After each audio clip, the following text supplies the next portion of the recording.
Democracy depends on a free press. Please support our independent journalism at democracynow.org/give.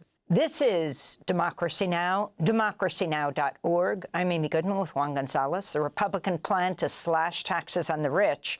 To talk about it, we're joined in Washington, D.C.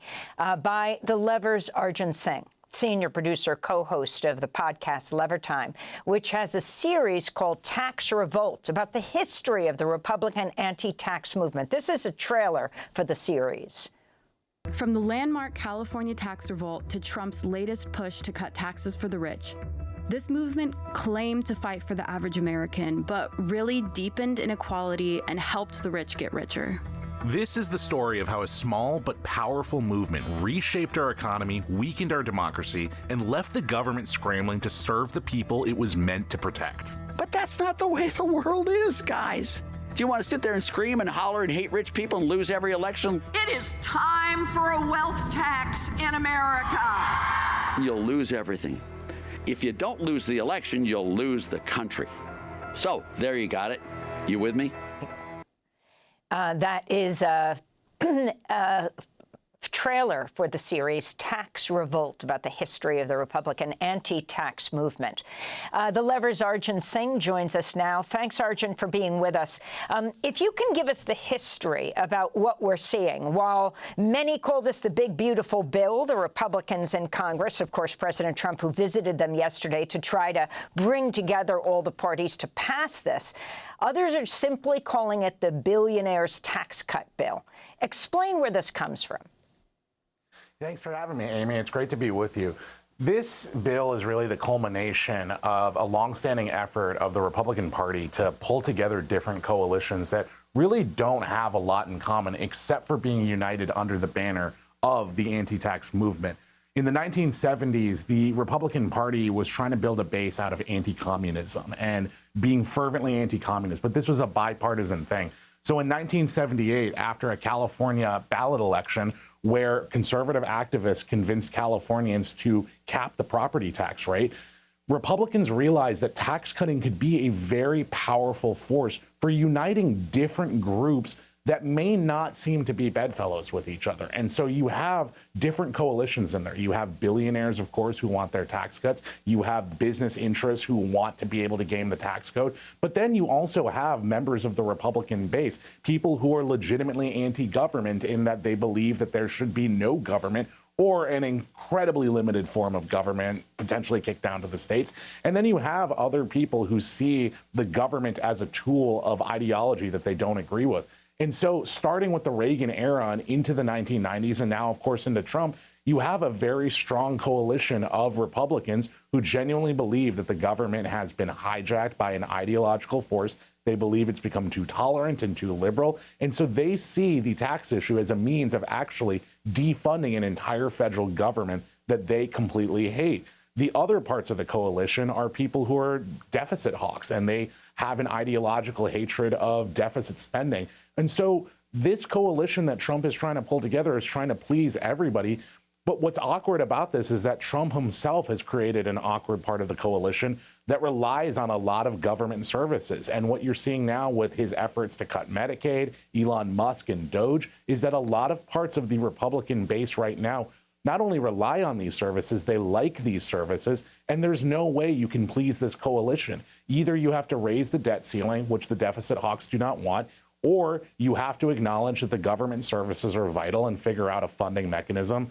President Trump has proposed, and then he walked it back, of raising taxes on millionaires, showing the strength of the anti-tax movement, or you raise taxes and you find a functioning government.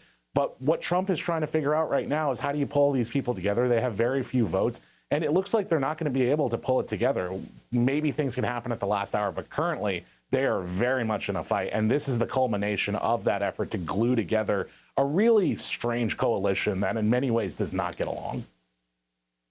But Arjun, for your series on the Lever, you also interviewed Grover Norquist, the head of the conservative advocacy group Americans for Tax Reform. What did he tell you, and why is he such an important figure? So Grover Norquist told me that this issue comes down to one thing: freedom. And that's, I should make clear, that's freedom for him, not freedom for everybody else to be able to live in a functioning society, freedom for people not to be suppressed by corporate interests, not for the freedom of people to be able to have access to healthcare. He wants no government. And for him, the tax issue is a means of controlling the Republican Party, whipping members in line, and ultimately defunding the government. The reason Grover is really important to this story is that Americans for Tax Reform has been the backbone of the modern anti-tax movement. And he created something called the Anti-Tax Pledge, an actual pledge that elected officials can sign, where they say simply, I will never raise taxes.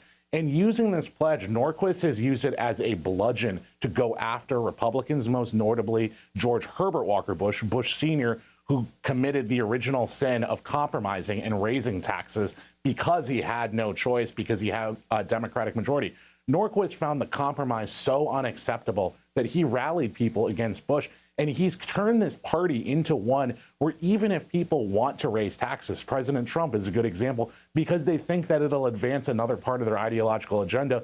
Norquist's group and his coalition has made it impossible for this party to raise taxes, which then makes it very difficult to actually govern when you're the party in power, which Republicans have been.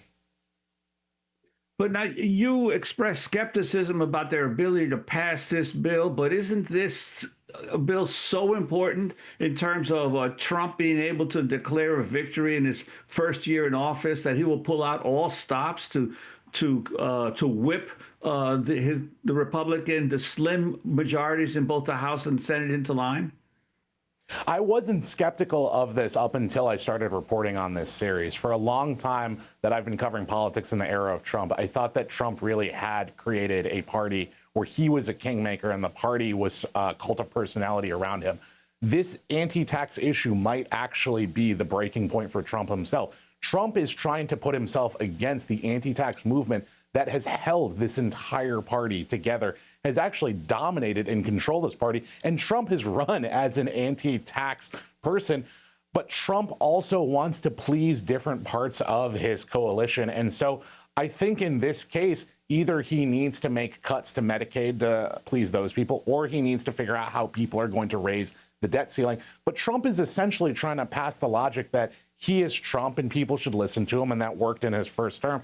And we've seen a lot of rigmarole. They only have a handful of votes that they can lose on this. So really, you only need 1 to 3 people who say, I don't want to cut Medicaid. You have a lot of representatives in actually blue liberal areas who won Republican seats, and they're afraid of their constituents. So that's why I have a little skepticism of if this bill is actually going to pass in the way that it is. I think that the coalition Trump has created, he thought that it was a coalition created around himself. And we're actually seeing that it's a coalition that in many ways is self-interested. Working class voters who switch to the Republican Party lean on these services. People who work in the government lean on these services. And you're also seeing people becoming aware of connecting the dots between the Republican moves and things like not being able to access SNAP benefits, not being able to access your housing assistance. I think that's another key thing here, is that people are recognizing the connection between federal Republican policy and what they see on the ground in their states. Arjun Singh, we want to thank you so much for being with us, senior producer, co-host of the podcast Lever Time, which just released a series called